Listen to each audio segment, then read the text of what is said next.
Saudara-saudara, dimanapun saudara berada saat ini, sama Hope Channel Indonesia dengan ASI, yaitu komunitas kaum profesional dan juga pengusaha dari pengusaha Advent. Dan program ini kembali bergulir pada malam hari ini dengan topik pengembangan usaha produksi roti menjadi usaha distribusi makanan. Ini merupakan kelanjutan dari episode sebelumnya dengan narasumber Ibu Deborah Damanik yang kita akan sapa sebentar lagi. Selamat malam Ibu Deborah Damanik. Masuk. Segini Iya. kedengeran ya? Iya. Baik, selamat malam.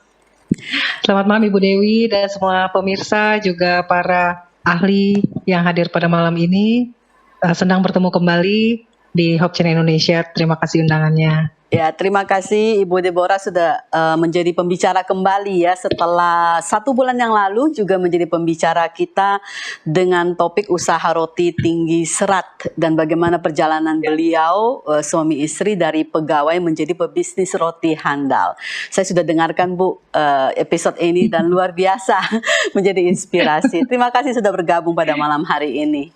Kita juga akan menyapa para narasumber ahli kita. Malam ini ada 3 pakar kita luar biasa. Yang pertama yang selalu setia menemani kita itu Profesor Insinyur Daniel Saputra. Selamat malam Prof. Selamat malam Dewi, selamat malam semuanya, selamat malam pemirsa. Puji Tuhan kelihatannya sehat luar biasa ya Prof ya. Iya, terima kasih. Profesor Insinyur Daniel Saputra adalah Master of Science, Agriculture Engineering PhD yang saat ini bertugas sebagai pakar teknologi pertanian di Universitas Sriwijaya. Dan narasumber ahli yang kedua, ini juga yang selalu setia menemani kita, Insinyur John Lee Woran MP, pakar kewirausahaan Universitas Papua. Selamat malam dari Papua. Selamat malam Bu Dewi, selamat malam semua narasumber dan selamat malam pemirsa yang sedang mengikuti acara ini di rumah. Saat ini jam 9 malam di Papua, jadi terima kasih sekali ya, Pak Joni. Masih semangat untuk menemani kita pada malam hari ini. Dan yang para narasumber ahli yang ketiga yaitu Dr. Titin Sulastri SSIMM. Beliau adalah pakar biologi dan biokimia dari Universitas Unai Bandung. Selamat malam, Dr. Titin. Salam jumpa, salam kenal. Selamat malam, Bu Dewi. Selamat malam, para narasumber. Juga selamat malam, pemirsa dimanapun berada. Ya, terima kasih. Itulah keempat narasumber kita, baik praktisi maupun narasumber ahli yang akan menemani kita pada malam hari ini. Satu topik yang menurut saya sangat cocok dengan situasi pada saat ini, situasi di mana penjualan secara online dan bagaimana sih, apa sih perjalanan dari Ibu Deborah menjadi dari usaha produksi roti kemudian mengembangkan usaha distribusi makanan. Tentu ini connected ya dengan banyak pemirsa pada malam hari ini. Kita akan berkenalan lebih lanjut, kita akan bahas lebih lanjut setelah video perkenalan yang berikut ini. Kita saksikan bersama.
Pemirsa Hope Channel Indonesia yang berbahagia pada malam hari ini, bagi saudara yang baru bergabung, saat ini kita sedang akan mengikuti program Kamu Bisa, karya mulia bisnis luar biasa bersama dengan saya, Dewi Chin, yang akan menemani saudara di dalam membahas topik tentang pengembangan usaha produksi roti menjadi usaha distribusi makanan bersama para narasumber kita, baik narasumber praktisi maupun para narasumber ahli.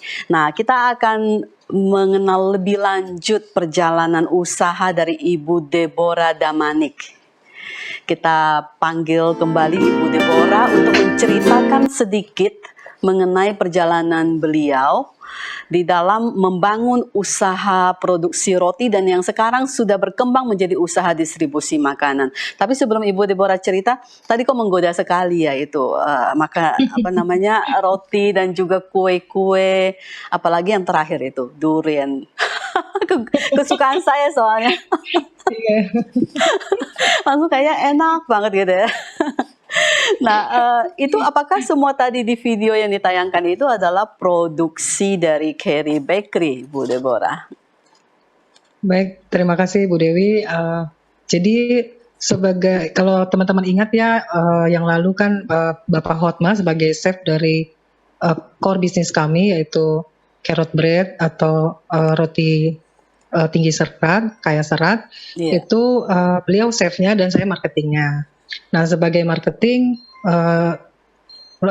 concern saya, point to be concernnya adalah bagaimana menyenangkan customer. Sementara dari sisi, kalau bagian produksi biasanya fokus dengan produknya. Jadi saya yang harus berpikir kalau dengan tenaga yang ada, sementara beberapa orang kalau pesan roti selalu tanya ada lagi nggak yang lain gitu, sekalian. Karena kan dalam hal distribusi pengiriman kita ini kan dari rumah ke rumah yang menanggung ongkir si customer, jadi ongkos kirim ya. Jadi saya terpikir untuk menambah lebih banyak lagi variasi di Carrie Bakery. Itu yang pertama. Kedua, saya juga belajar dari yang bakery yang sudah ternama. Kebetulan Bogor daerah tinggal kami daerah kuliner, jadi saya sering beberapa kali masuk untuk menambah wawasan dengan bakery yang tidak pernah berhenti customernya. Kemudian saya melihat ternyata mereka tidak hanya memproduksi satu jenis roti atau dua jenis roti, dan tidak semuanya roti, ada kue kering, ada kue basah, bahkan jajanan pasar.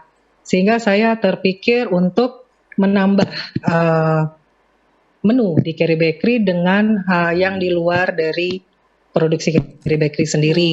Dan secara kebetulan teman-teman di sekitar saya berangkat dari saya peduli juga ya sama teman-teman di masa pandemi ini. Ada yang menjahit tapi jahitannya sepi karena pandemi, tapi dia jago masak seperti lemang. Dan kemudian ada juga teman yang biasa jual buah saat sekolah masih offline, ternyata di masa pandemi sepi, dia punya koleksi menjual juga beberapa makanan tradisional. Jadi saya mencoba menggabungkan itu semua.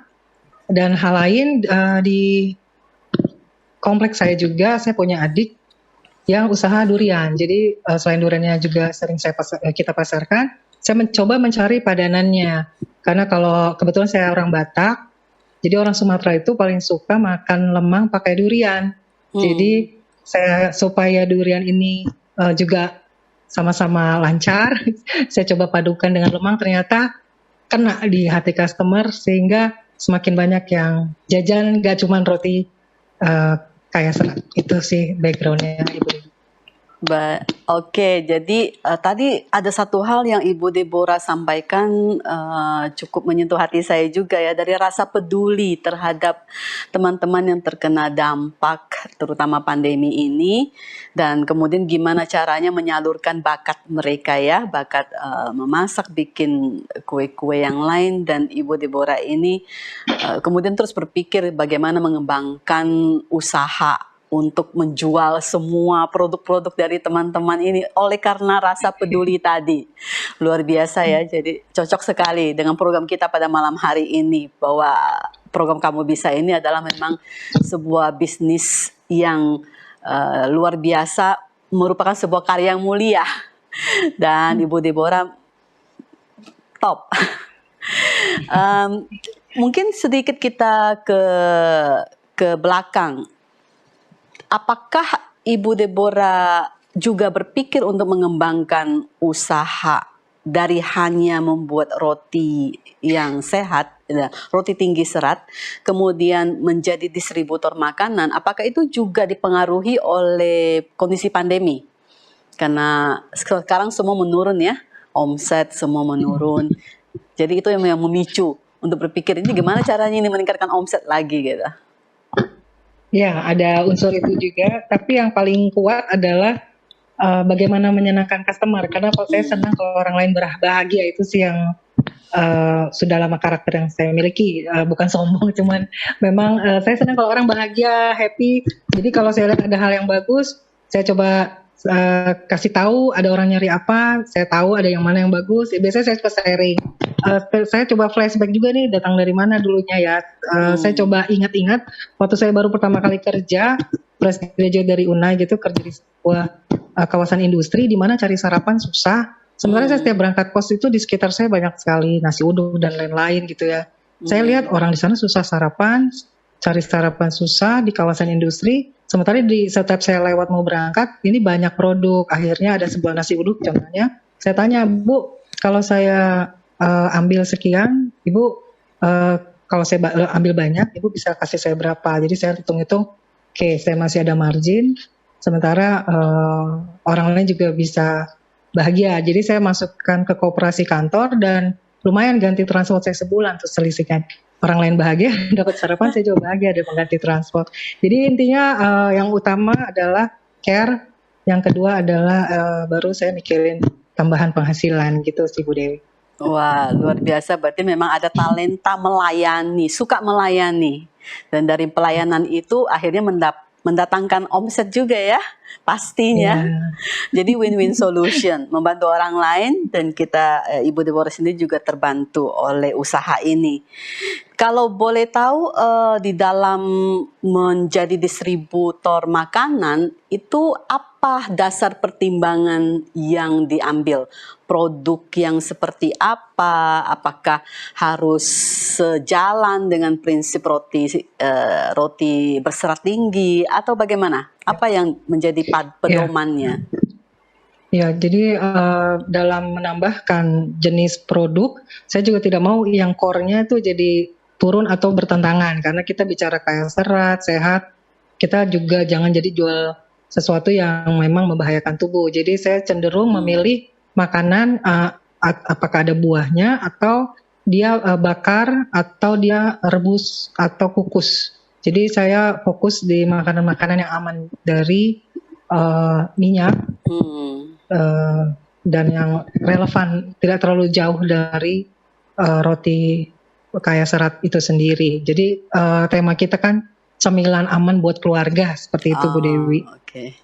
Cemilan aman buat keluarga. Nah, ini pasti dibutuhkan nih oleh banyak ibu-ibu ya dan anak-anak ya. Termasuk wanita ini paling suka ngemil. Jadi sudah tepat sekali kita harus cari cemilan yang aman. Dan tentu tadi sudah dibilang untuk menitipkan makanan kepada usaha dari Ibu Deborah ini tentu harus klasifikasi makanan ringan yang aman. Nah, kalau untuk jenisnya sendiri, apakah ada jenis tertentu atau yang penting sudah memenuhi kriteria aman, kemudian lebih sehat dalam arti ya tidak digoreng dan juga pasti tidak pakai pengawet ya ini ya, pasti ya. Yeah. Nah, jadi apakah ada jenis-jenis produk tertentu yang dipilih? Ya. Yeah.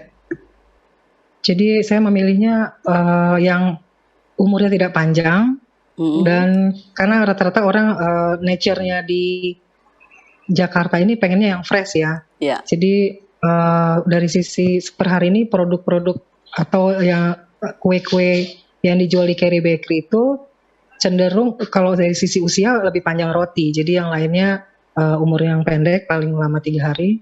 Nah itu saya di dalam memilih ya saya melihat jenis dan saya menseleksi rasa.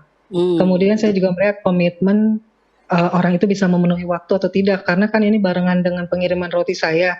Jangan sampai dia tidak bisa mengikuti jadwal, di mana saya juga mengikuti request-nya customer dan delivery services. Contoh kalau misalkan pagi untuk diterima same day itu paling lambat order jam 10 booking penjemputan ke rumah.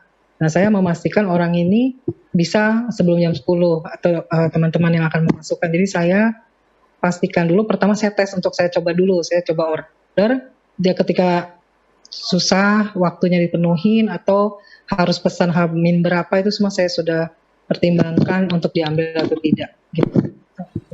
Iya, jadi tetap ada faktor delivery, kemudian umurnya yang pendek ya, dalam arti tidak pengawet ya gitu ya.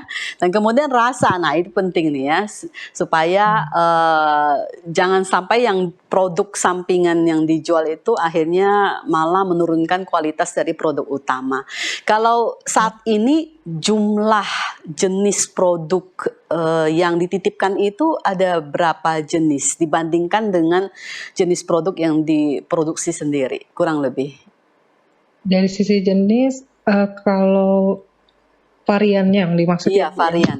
Variannya saya ada kurang lebih 7 saat ini, masih 7 jenis, tapi cenderung memang saya yang seleksi. Jadi kalau teman-teman, jadi mungkin bukan mereka menitipkan, tapi saya yang request. Tapi biasanya kalau saya lihat trennya ini memang bakal disukain atau relevan sama makanan yang saya jual tadi. Jadi lebih saya yang mencari atau meminta, dan di dalam menyediakan supplier ini, kalau bisa saya sebut supplier, saya nggak pilih satu orang saja, karena pengalaman begitu ada permintaan, terus suppliernya ada kondangan lah atau saya nggak bisa mengecewakan customer. Jadi saya selalu pasang 2 at least di satu jenis yang sama. Oke. Itu tepat sekali ya Bu Deborah. Namanya kan usaha rumah tangga ya. Bisa aja banyak sekali halangan, kendala. Mungkin ada nggak pengalaman yang paling mendebarkan selama selama usaha distribusi makanan ini? Karena kan tergantung sama orang lain ya. Kalau kita produksi sendiri di dapur, semua under our control gitu, aman gitu, semua bisa direncanakan. Ini kalau tergantung sama orang lain kan deg-degan ya. Apa pengalaman paling mendebarkan yang pernah dialami oleh Bu Deborah? Pernah mendebarkan adalah begitu tiba ternyata matangnya kurang gitu ya. Jadi saya harus kukus lagi gitu. Jadi itu yang demi menjaga kualitas. Dan kalau memang ternyata saya selalu tanya ya customer, gimana?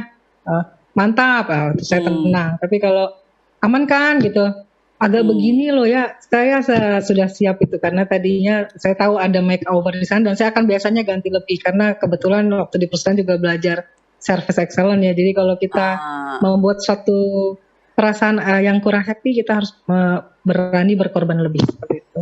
Wah, jadi biasanya saya ganti atau saya tambahkan produk yang dia inginkan supaya terlihat sigap sekali ya dalam menangani krisis atau masalah-masalah yang muncul, dan sangat customer oriented tadi seperti yang Ibu Deborah. Apakah order ini disiapkan berdasarkan maksud saya pre-order atau berdasarkan stok yang ada dijual? Kan sekarang kan macam-macam ya, orang menjual, ada yang pre-order dulu jadi udah pasti kan berapa jumlahnya, baru Ibu Deborah cari suppliernya, ataukah sistem stok, jadi sudah ada stoknya baru ditawarkan, ini loh ada, nanti udah habis ya udah gitu. Yang mana? Jadi biasanya saya kombinasi Bu Dewi dua-duanya, tapi saya biasanya memberitahukan jauh-jauh hari. Kombinasi di sini adalah misalkan saya mengiklankan dari hari Minggu untuk Kamis misalkan. Nah, tapi ada beberapa supplier ada minimal order, di mana saya nggak mau memberatkan customer ya, karena kita ini selalu berusaha orang happy dengan murah. Jadi misalkan saya untuk pai buah misalkan minimal order 30. Sementara saya tahu orang kalau nggak punya meeting di kantor atau untuk makan sendiri di rumah kayaknya 30 kebanyakan. Iya. Nah itu saya stop. Jadi biasanya saya gencar iklan sebelum hari due date-nya. Dan ya puji Tuhan sampai saat ini habis-habis aja tuh. Jadi saya kemas lagi, repacking lagi, itu juga jaga keamanan juga, dan saya pastikan barang yang saya terima itu aman. Jadi rata-rata di repack lagi di Carry Bakery dengan Nah, sangat cover Carry Bakery. sangat profesional ya. Ini berkat pengalaman dulu pernah cukup lama kerja di perusahaan dan akhirnya memutuskan untuk pindah ya. Saya dengar dari episode sebelumnya, dan itu membentuk profesionalisme luar biasa Bu Deborah. Kalau dari sisi marketingnya sendiri itu melalui apa? Mungkin bisa diinformasikan, barangkali ada pemirsa yang penasaran pada malam hari ini, mana sih apa tadi namanya, Carry Bakery di Bogor ya posisinya ya? Ya memang masih di rumah produksinya, tapi kita ada di IG ke Carry Bakery Official dan di Facebook Carry Bakery Official. Selain itu kebetulan saya 6 tahun di asrama Bu Dewi, jadi banyak juga masih aktif berorganisasi, baik SMP, SMA, di WhatsApp grupnya masih hidup semua, masih aktif. Kemudian berorganisasi di lingkungan bersosial yang lainnya, bahkan RW di kompleks gitu ya. Walaupun saya nggak aktif di RW, tapi saya masuk WhatsApp grupnya. Jadi saya juga menjual per orang, dalam arti mengiklankan di WhatsApp grup tersebut di luar yang official yang kita punya di Carry Bakery IG dan Facebook. Dan pengalaman saya yang paling efektif tuh WA status, karena phonebook saya juga banyak orang ya gitu. Jadi banyak, kita bisa lihat ya kalau di WhatsApp itu ada view-nya berapa, viewernya 100-an gitu yang melihat. Setidaknya dalam 100 yang lihat itu ada 3 orang yang pasti order. Jadi secara marketing juga sudah mengikuti ya cara-cara marketing terkini dengan sosial media. Dan saat ini followernya udah berapa banyak? Udah mencapai 1.000 lebih. Sudah kalau banyak. Facebook pribadi yang banyak itu di Facebook pribadi sih itu 2.400-an ya. Tapi kalau yang official yang tadi saya terus terang belum sempat manage karena lebih ke pasang iklan gitu. Kalau likersnya paling yang sudah jadi teman tuh 400-an yang sudah jadi member ya. Ya, artinya bagi pemirsa yang barangkali punya produk-produk yang sesuai dengan kriteria tadi yang Ibu Deborah sampaikan, kemudian wah bagus nih, ada distributornya nih. Nah, followernya banyak sekali dengan keaktifan Ibu Deborah juga. Jadi ini kesempatan yang bagus sekali ya. Saya pikir ini juga ajakan untuk para ibu-ibu rumah tangga ataupun usaha rumah tangga, boleh deh bergabung dengan Ibu Deborah di Carry Bakery Bogor ini. Masih buka lowongan kan ya Bu ya? Masih, karena orang konsumen itu kan up and down. Jadi ada aja nih baru-baru ini, contoh minggu lalu ada ketan hitam ya, bolu ketan hitam. Kemudian lapis nanas, nanasnya khusus nanas Jambi. Jadi saya lihat unik, saya ambil. Dan ketika saya iklankan, seminggu kemudian ada permintaan nih dari Kalimantan Timur. Nah, saya coba cari yang aman dan packingnya semua saya diskusi sama supplier, ketemu. Jadi rencana kirim besok. Semoga bisa terima dalam waktu 3 hari dengan aman. Ya, pokoknya khas sesuai pesanan. Sesuai kebutuhan yang masih sejalan lah ya dengan produk yang difokuskan oleh Ibu Deborah ini, silakan. Menurut sebentar lagi nanti kita akan berbicara dengan para narasumber ahli kita yang malam ini hadir ya. Ada 3 nih, luar biasa nih. Jadi kita bisa bebas bertanya, termasuk Ibu Deborah juga bisa bertanya. Karena selain kita melihat Ibu Deborah sebagai sumber inspirasi bagi para pemirsa untuk menjadi pengusaha, kita juga bisa memanfaatkan kesempatan pada malam hari ini untuk bertanya kepada ketiga narasumber ahli kita. Bagaimana dari Ibu Deborah sendiri, apa tantangan atau challenge atau kesulitan yang yang dirasa nanti bisa dibantu jawab oleh narasumber ahli kita selama menjalankan Jadi, usaha ini? Ya, kesulitannya adalah memang dengan keterbatasan sumber daya dan dari sisi kemampuan membayar secara up and down-nya itu belum rata-ratanya itu kita istilahnya belum stabil ya. Jadi saya itu berani rekrut orang kalau sudah sampai ada orderan di atas 100 ya, dan ya itu masih yang daily ya, sifatnya yang harian. Sementara karena dia tidak terikat, suatu saat begitu butuh lagi belum tentu dia standby gitu. Jadi itu kadang membuat saya masih suka begadang gitu. Padahal saya dulu berhenti kerja untuk hidup lebih sehat. Jadi begadangnya karena mostly packaging, maintain customer, maintain delivery service semua masih di saya, termasuk penagihan. Oh, semua masih dikerjakan oleh Ibu Deborah sendiri ya? Iya. Kalau jumlah karyawan tetapnya ada berapa? Karena pandemi ini kebetulan di rumah juga ada papa ya yang sudah berumur, parno sama COVID. Jadi kita selama pandemi itu nggak berani rekrut orang tambah. Iya. Cuman kalau tadi saya bilang kalau ada orderan lebih kita baru rekrut aja, tapi sifatnya lebih yang packaging, yang bungkus lah, bukan ikutan yang di core-nya. Gitu. Iya, jadi nanti kita akan tanya ya.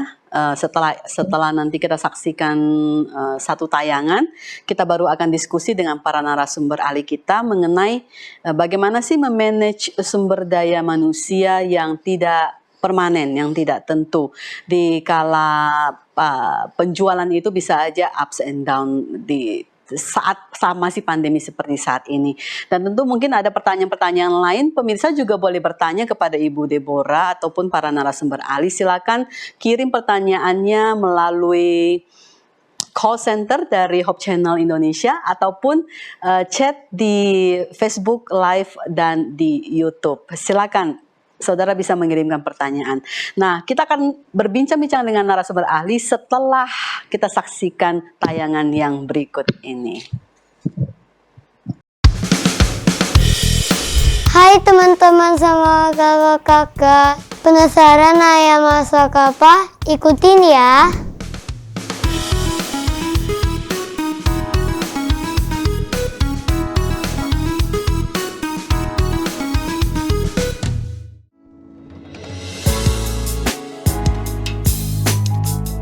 Siapkan bahan-bahannya.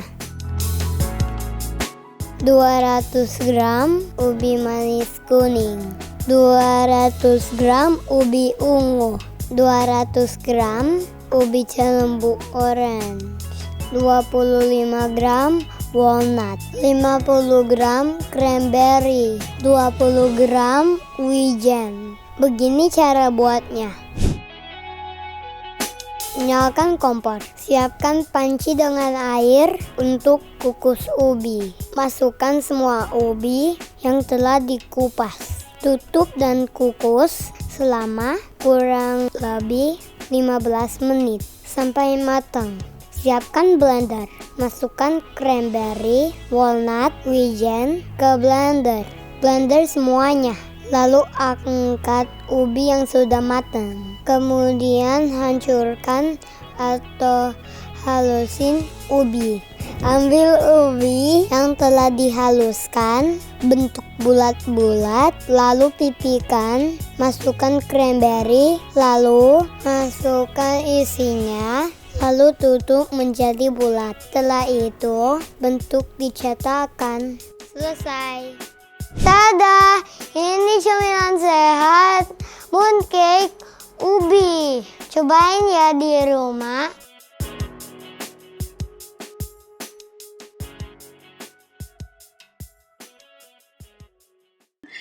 Kita akan berbincang saat ini dengan narasumber ahli kita.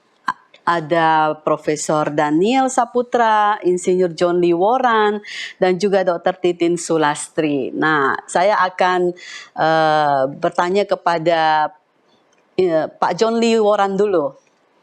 Pak John Lee, tadi kita sudah dengar cukup panjang ya perjalanan penjelasan dari usaha, peralihan, dan juga yang dikerjakan oleh Ibu Deborah. Dari sisi kewirausahaan dan juga marketing selama pandemi, jenis usaha yang dilakukan, strategi pemasaran, menurut Pak John Lee, apakah ini sudah hal yang tepat? Ya, terima kasih Bu Dewi. Jadi kalau kita ikuti cerita dari Ibu Deborah tadi ya, semua bisnis yang berkaitan dengan makanan selalu saja memberikan prospek yang baik. Saya punya beberapa kajian tentang usaha-usaha makanan ya, mulai dari skala pemula sampai skala mikro dan bahkan skala kecil. Jadi omsetnya atau keuntungan bersih bisa mencapai 40-50%. Kenapa? Karena memang orang selalu makan ya. Kalau konsumen sudah tidak mau makan, maka bisnis makanan akan berhenti. Oleh karena itu, bisnis makanan ini sebetulnya perlu direplikasi oleh para ibu dan para pengusaha pemula seperti yang sedang dikembangkan oleh Ibu Deborah. Hanya saja memiliki profil seperti Ibu Deborah tidak semua bisa ya, tidak semua bisa. Yeah. Dalam cerita yang disampaikan tadi, bagaimana dia mempertahankan produk utama, kemudian disandingkan dengan produk ikutan, tetapi tidak mengalahkan produk utama. Itu yang kehebatannya di situ. Lalu yang kedua, bisnis yang sudah mencapai 7 varian itu luar biasa. Kenapa? Karena memang Ibu Deborah menawarkan ya produk-produk makanan atau snack ini dengan berbagai variasi sehingga setiap customer, setiap konsumen itu mempunyai pilihan-pilihan. Dan setiap konsumen ini kan dia selalu rasional. Mana yang dia senangi hari ini dia akan coba.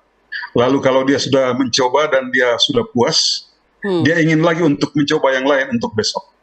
Sehingga kalau Ibu Deborah ini konsisten memberikan pelayanan yang baik kepada customer, maka customer ini akan menikmati kepuasan yang maksimum.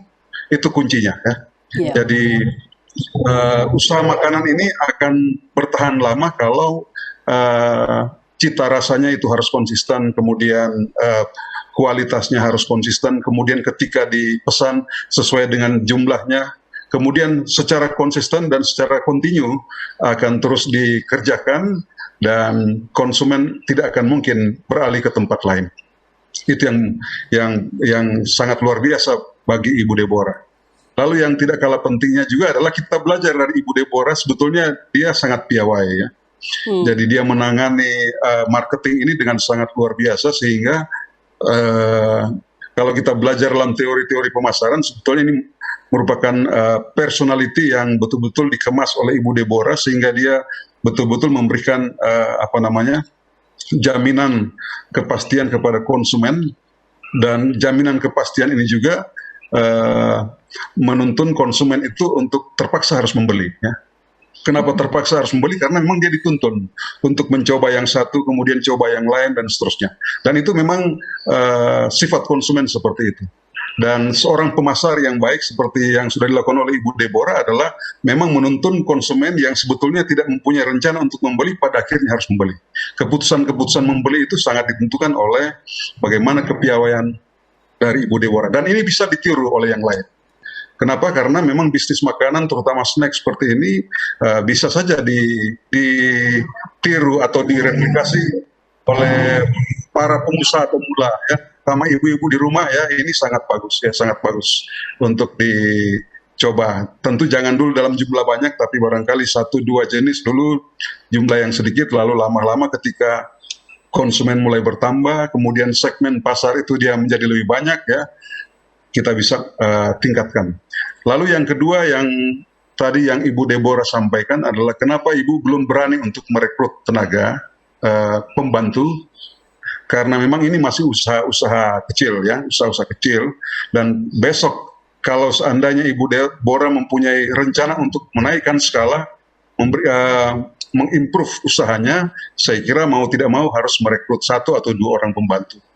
Dan ini harus dihitung dengan cermat supaya jangan sampai mengganggu omset atau mengganggu keuntungan yang selama ini sudah diperoleh dari waktu ke waktu. Demikian Ibu Dewi. Ya, terima kasih Pak John Lee sudah memberikan respon dan banyak hal yang tadi kita bisa pelajari dan sudah dikonfirmasi juga oleh Pak John Lee berdasarkan pengalaman beliau dalam kewirausahaan bahwa bisnis makanan itu sangat profitable dan ini bisa dicontoh. Ini satu model usaha yang bisa dicontoh oleh semua orang. Tidak butuh ilmu atau latar belakang yang tinggi atau yang sulit, teknologi yang sulit gitu ya Pak John Lee ya. Ya, Jadi betul. model usaha ini bisa ditiru. Nah ini kabar baiknya pemirsa. Dan tadi juga Pak John Lee mention mengenai kelebihan ya dari Ibu Deborah Citaras, konsistensi cita rasa, delivery, kemudian kreativitas ya dari marketing yang luar biasa. Nah ini poin-poin ini kita bisa contoh dan kita bisa menjadi ide untuk mengembangkan usaha yang baru. Nah, kita sebelum saya tanya lebih lanjut nih Pak John Lee, kita coba tanya dulu dengan Dr. Titin Sulastri. Beliau juga dulu, kalau nggak salah Bu ya, dulu juga pakar pembuat roti nih, betul ya.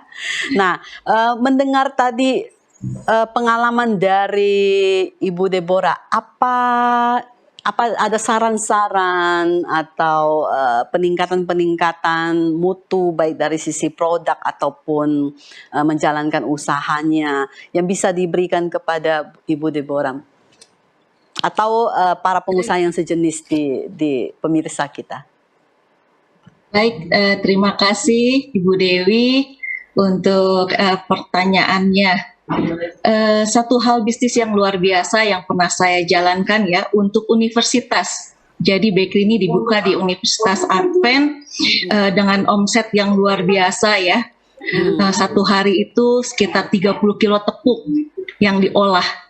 Ya, tepung gandum yang diolah 30 kilo itu cukup banyak ya, cukup banyak karena untuk membuat roti itu bisa beberapa kali lipat kalau dihitung kalau 30 kilo, jadi omset per harinya memang luar biasa. Poin yang saya mungkin ingin bagikan di sini terkait dengan bagaimana kita mau mengembangkan pasar kita. Jadi dalam berbisnis itu tidak lepas yang dari namanya market validation atau validasi pasar. Mungkin dalam teori pemasaran, validasi pasar ini adalah proses untuk menentukan apakah produk kita ini menarik untuk pasar dengan target sasaran tertentu. Kalau saya berteman dekat dengan Ibu Deborah, jadi Ibu Deborah ini punya market pasar adalah menjual roti kaya serat, ya roti kaya serat. Nah, untuk memvalidasi pasar ini ada beberapa poin strategi bisnisnya kalau kita belajar di marketing.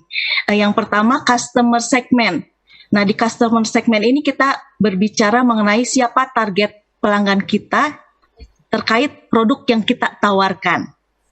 Yang kedua value proposition. Di sini berbicara mengenai manfaat atau benefit apa yang akan didapatkan oleh si pelanggan kalau kita mau memilih bisnis seperti yang Ibu Deborah lakukan. Nah, di sini juga banyak dilakukan yang namanya brainstorming ya, bagaimana menciptakan atau memikirkan ide-ide kelebihan bisnis yang Bu Deborah jalankan dengan bisnis yang lain, jenis yang lain. Poin yang ketiga ini channel. Channel ini bicara mengenai media penyampaian produk kita kepada pelanggan. Nah, channel ini kita bicara tentang bisnis online. Bagaimana menyampaikan produk kita melalui sistem online. Media bisa mudah saja media yang kita gunakan, yang familiar oleh pelanggan. Contohnya Facebook, melalui IG atau Instagram. Kemudian ada WhatsApp group ya, Bu Deborah, kita punya WhatsApp group angkatan 93. Jadi channel ini sangat penting ya, sangat penting. Jadi bisa dikenal oleh banyak kalangan. Kemudian poin yang keempat ini tentang customer relationship. Di customer relationship ini berbicara mengenai bagaimana kita memelihara pelanggan itu tetap setia sama produk kita. Ya, di sini Ibu Deborah mengangkat produk inti. Produk intinya adalah roti kaya serat. Dan ada produk pendampingnya. Ya, produk pendampingnya seperti tadi ya, tambahan ada jajanan-jajanan pasar, contohnya lemang. Kemudian poin yang kelima di validasi pasar ini adalah key partnership. Di sini kita bicara mengenai bagaimana cara kita memelihara kerjasama dengan supplier agar terjalin hubungan saling menguntungkan. Ini 5 poin validasi pasar yang saya rasa perlu ya kita ketahui. Nah, tingginya persaingan di Bogor. Kebetulan saya ini orang Bogor, Bu Dewi, ya, Bu Deborah. Jadi saya ini memang orang Bogor. Di situ bisnis kulinernya luar biasa di Kota Bogor. Nah, dengan tingginya persaingan di Kota Bogor ini juga menjadi salah satu faktor bagi Carry Bakery untuk melakukan pengembangan usaha. Caranya adalah beberapa strategi yang sudah dijalankan ya oleh Carry Bakery, antara lain diversifikasi produk, ya, jajanan tambahan jajanan pasar melalui sistem franchise ya, titip jual produk lemang. Yang mungkin tadi belum terangkat nih sama Ibu Deborah, tetapi kita pernah berbincang-bincang satu hari bisa sampai 60 selongsong lemang ya, Bu Deborah. Dari hasil bincang-bincang kita ya. Ya, jadi cukup menjanjikan bisnis ini gitu ya. Selain ada beberapa varian dari Carry Bakery itu sendiri yang sudah Ibu Deborah sampaikan tadi. Nah, yang masih berkaitan dengan strategi diversifikasi produk, ada beberapa yang perlu diperhatikan di sini. Saran saya adalah bagaimana yang pertama strategi penggunaan pelantara dalam mendistribusikan produknya. Kemudian poin yang kedua, meningkatkan mutu produk dan pelayanan yang terkait dengan tetap menjaga mutu produk. Mungkin itu dari saya, Bu Dewi. Baik, terima kasih Dr. Titin. Tadi tipsnya luar biasa, ini berguna untuk orang-orang yang mau memulai usaha ataupun yang sedang menjalankan usaha, dan ini sangat valid sekali ya. Ini ilmu harus kuliah nih, S1, S2 nih ya. Jadi diberikan pada malam hari ini dengan gratis. Terima kasih Dr. Titin. Dan kita berbincang sebentar dengan Profesor Insinyur Daniel Saputra. Nah, bagaimana saya tertarik untuk mendengar komentar dari Profesor Daniel selaku pakar, bagaimana ini berhubungan dengan teknologi yang terus berkembang dan kaitannya dengan bisnis yang sedang dilakukan oleh Ibu Deborah ini. Silakan Prof. Ada insight-insight tertentu yang bisa diberikan? Baik, terima kasih. Jadi tadi sudah banyak dibahas tentang marketing. Ada 2 hal yang akan saya bahas tentang customer relationship dan juga tadi kesegaran produk. Jadi customer relationship ini tadi satu hal yang diangkat oleh Ibu Deborah adalah dia berusaha selalu menyenangkan customernya walaupun rugi. Ya, jadi ini trust ya, kepercayaan customer ini mesti dijaga. Jadi lebih baik kita rugi daripada kehilangan kepercayaan.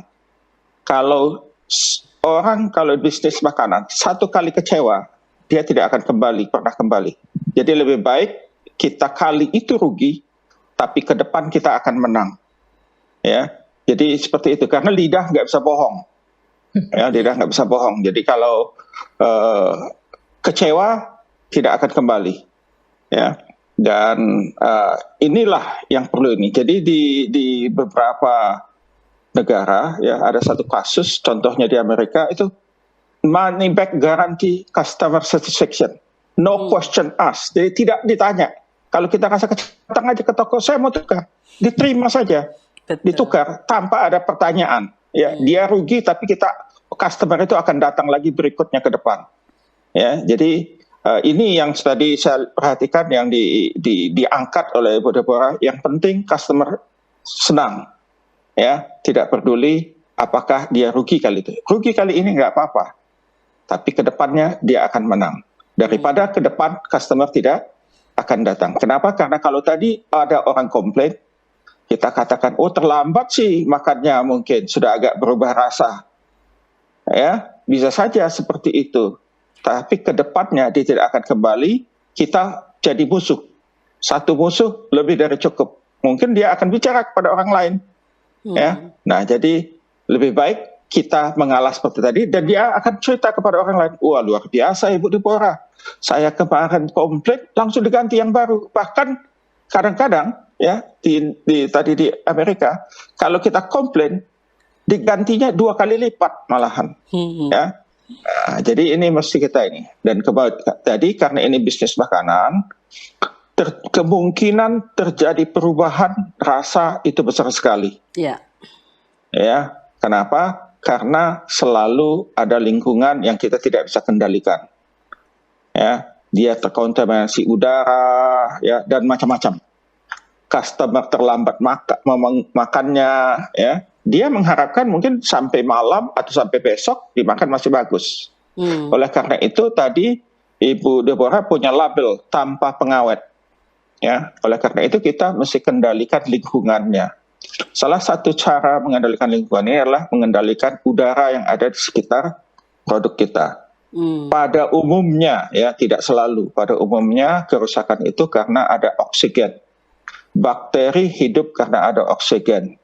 Ya, ragi juga hidup karena oksigen. Pada umumnya adalah mikroorganisme aerobik. Oleh karena itu kita kendalikan oksigennya. Salah satu teknologi yang bisa kita gunakan adalah dengan menggunakan bahan penyerap oksigen.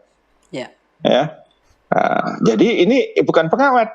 Ya, kita bisa tempelkan seperti pada umumnya yang ditempel itu ada silika gel. Ini namanya penyerap oksigen.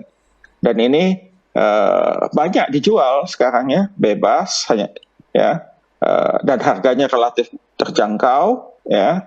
Jadi kita bisa masukkan dalam kemasan kita ya, satu sasetnya ya, dan itu bisa membuat produk kita lebih awet. Walaupun kita tidak usah tambahkan kadaluarsanya, misalnya kita katakan sudah biasanya 3 hari, nggak apa-apa. Bisa saja ada customer kita makannya yang sudah 5 hari. Ya, sudah 5 hari rasanya berubah, dia kecewa. Ya, jadi pada umumnya kalau industri makanan menentukan kadaluarsa itu tidak pas tanggal kadaluarsa. Biasanya dilebihkan 2 atau 3 hari. Jadi misalnya kalau tadi 3 hari, sebetulnya dia bisa tahan 5 hari atau 6 hari. Ya, kenapa? Karena bisa saja customer ini terlambat. Atau lingkungannya misalnya tadi kita katakan simpan di tempat yang sejuk, tahu-tahu udara di sekitarnya panas. Ya. Nah, dan itu kan customer tidak mau tahu. Yang penting pada waktu dia cicip tidak berasa. Jadi oleh karena itu salah satu hal yang bisa kita lakukan adalah dengan tadi mengendalikan lingkungan produk kita. Ya, di beberapa produk ya makanan yang saya lihat dijual itu waktu dia buat kemasannya itu memang sudah disiapkan tempat. Ya, tempat untuk menaruh tadi penyerap oksigen, dan kemudian tempatnya itu dikasih lubang-lubang sehingga dia tidak ada orang kadang agak fobi tersentuh dengan produknya. Jadi ini di luar, jadi tidak bersentuh langsung dengan produk, tapi di kemasan di bagian luarnya, tapi dikasih lubang, ya sehingga penyerap oksigennya bisa menyerap oksigen yang ada di dalam kemasan, tetapi dia tidak tersinggung dengan udara luar. Karena kalau udara luar nanti dia nyerap juga udara luar. Aktivitas ini jadi berkurang. Jadi seperti itu. Ya. Dan ini sudah umum di negara-negara maju seperti itu digunakan. Dan ini tidak dikategorikan sebagai pengawet baik oleh lembaga-lembaga seperti POM ataupun kalau di luar negeri FDA ataupun negara-negara maju lembaga-lembaga ininya. Jadi itu adalah salah satu cara yang kita bisa buat untuk mempertahankan kesegaran produk kita, khususnya untuk yang sistem delivery seperti ini. Ya, kalau orang makan di tempat ya itu pasti tetap segar. Tapi kalau delivery setelah barangnya sampai, mungkin dia tidak langsung konsumsi, beberapa hari kemudian dikonsumsi. Jadi ini perlu dipertahankan kesegarannya ya, khususnya untuk produk yang ada labelnya tidak pakai pengawet. Kalau yang tidak ada labelnya menggunakan pengawet, itu sudah lain lagi ceritanya ya. Jadi kalau tidak ada pengawet, ya satu-satunya cara yang bisa kita lakukan adalah mengendalikan lingkungan dari produk kita supaya customer kita tetap puas. Itu Betul pun sekali. kalau dia tidak puas, tadi sudah dikatakan oleh Bu Deborah, dia berani rugi untuk tetap customernya puas. Biar kalah sekarang, tapi menang di depan, menang di belakang hari. Mengalah Terima kasih. untuk menang. Ya, mengalah untuk menang. Ya, terima kasih Profesor Daniel. Tadi ada beberapa poin yang diberikan tentang masalah trust and freshness yang sehubungan dengan teknologi juga. Semoga ini bisa diterapkan ya, baik oleh Ibu Deborah maupun oleh para pemirsa yang saat ini juga berkecimpung di bidang usaha yang sama. Nah, kembali ke Ibu Deborah, kalau ditanya nih, apa difference atau keunikan atau ini bahasa promosinya kan kita mau promosi nih produk-produk yang berada di bawah penanganan usaha manajemen dari perusahaan Bu Deborah ini, apa keunikannya atau uniqueness-nya dibanding produk-produk yang sejenis di pasaran? Kalau dari produk yang utama ya Bu Dewi maksudnya ya? Keseluruhan Bu Deborah ya, boleh yang utama. Ya, boleh secara keseluruhan cemilan di Carry Bakery aman buat keluarga dan berkualitas karena tidak pakai pengawet dan juga bahan kuenya kualitas bagus nomor 1 semua dari sisi unsur-unsur bahan roti, bahan kue. Jadi yang bukan yang KW-KW. Artinya ini original. kita pilih yang premium untuk yang terbaik karena mempengaruhi outputnya ya, input mempengaruhi output. Jadi saya selalu berusaha kejunya juga misalkan yang ada nama, coklat juga yang ada nama. Jadi nggak yang gula dibanyakin terus dikasih warna coklat gitu ya. Kita artinya jujur seperti saya menikmati produk itu, saya ingin yang diterima sama dengan yang saya rasakan sama baiknya dengan yang orang lain terima, seperti itu. Jadi bisa dibilang ini produk cemilan premium. Aman. Nah, apakah itu akan mengakibatkan mahalnya harga produk-produk tersebut? Karena kan ini masa pandemi nih, Bu Deborah. Kan keuangan ya, juga. Biasanya premiumnya kita nggak angkat Bu Dewi, tapi lebih ke tradisional kulineri ya.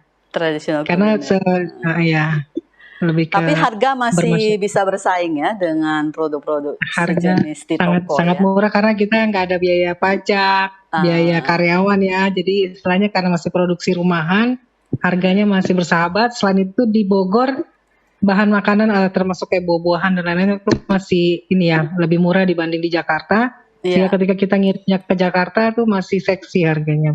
Betul sekali, dan juga tidak ada tidak masuk mall, kan mahal ya biaya sewa ya, yang harusnya bisa dijual bisa jadi berlipat ganda kalau sudah masuk toko-toko yang mahal. Nah, kalau untuk kedepannya nih, rencana pengembangan produk baik dalam hal kualitas, pelayanan, ataupun strategi pemasaran ke depan, apakah ada rencana-rencana ke depan? Tadi kalau nggak salah Pak John Lee sempat mention ya, kalau untuk Ibu Deborah sudah berani, siap untuk mengembangkan usaha, mungkin sudah harus hire tenaga kerja. Apa nih rencana ke depan nih? Ya, jadi melihat sekarang orang sudah tidak takut lagi sama pandemi, sudah mulai banyak yang offline. Terpikir sih untuk punya counter di mall gitu ya, yang bisa dilihat dan mungkin secara space lebih murah dibanding saya menyewa satu toko sendiri gitu ya, atau membeli satu rumah sendiri. Jadi terpikir untuk punya counter, dan yang kedua masuk ke online yang sudah ternama untuk roti Carry Bakery-nya sendiri yang panjang umurnya, dan kemarin ada masukan yang berharga dari para ahli kita di sini untuk memperpanjang usianya tanpa pengawet ya. Itu juga jadi pertimbangan untuk berani pasang di luar rumah.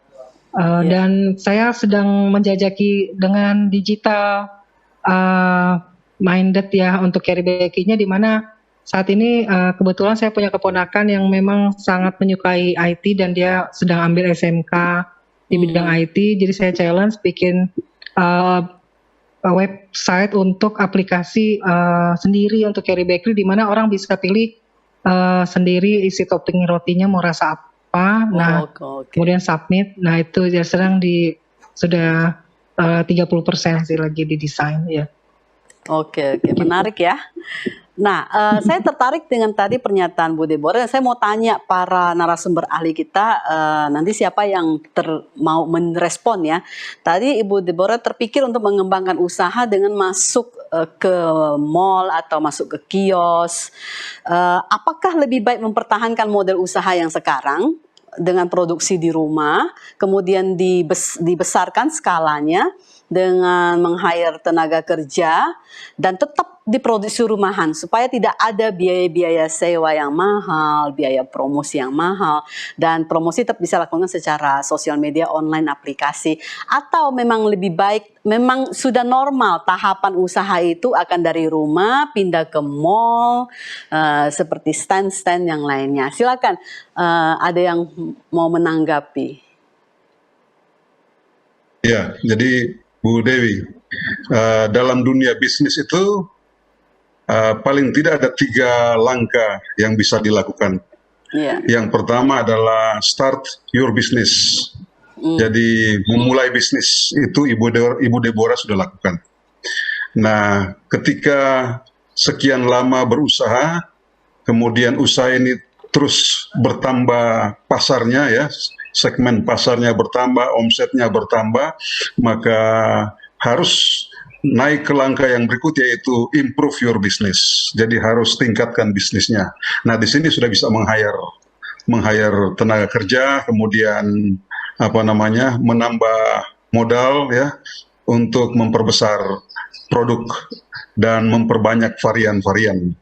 Lalu langkah yang berikut adalah expand your business. Jadi ekspansi. Jadi yang tahap ketiga ini yang tadi Ibu Deborah sampaikan, mulai ke mall-mall dan sebagainya, saya kira tidak disalahkan, tetapi harus mengikuti step-stepnya dulu. Dari start your business, improve your business, lalu expand your business. Dan ketiga-tiganya itu harus cermat dalam menghitung arus kasnya, supaya jangan sampai ketika dia improve atau expand, lalu kemudian nanti net cash-nya itu justru menurun. Jadi harus pertahankan arus kasnya itu yang bagus, sehingga ini akan menjadi sebuah bisnis yang betul-betul profesional. Demikian Ibu Dewi. Terima kasih Pak John Lee. Jadi itu masuk ke dalam tahapan expand your business ya, tapi alangkah baiknya kalau melalui tadi di-improve dulu, kemudian expand. Nah, dari kita tidak terasa waktu kita sudah tinggal 2 menit. Jadi saya kasih kesempatan kepada setiap narasumber untuk memberikan closing statement, kira-kira apa yang ingin disampaikan, motivasi ataupun ajakan kepada pemirsa Hope Channel Indonesia dalam rangka membangun jiwa kewirausahaan. Silakan Dr. Titin Sulastri untuk closing statement. Baik, terima kasih Bu Dewi. Judul kita malam ini, pengembangan usaha roti menjadi usaha distribusi makanan. Ini berkaitan dengan yang namanya seni menjual. Teknik menjual, bagaimana merayu pelanggan agar mereka mau mengeluarkan uang lebih banyak untuk membeli produk yang beragam tentunya. Walau mungkin harganya bisa saja lebih mahal.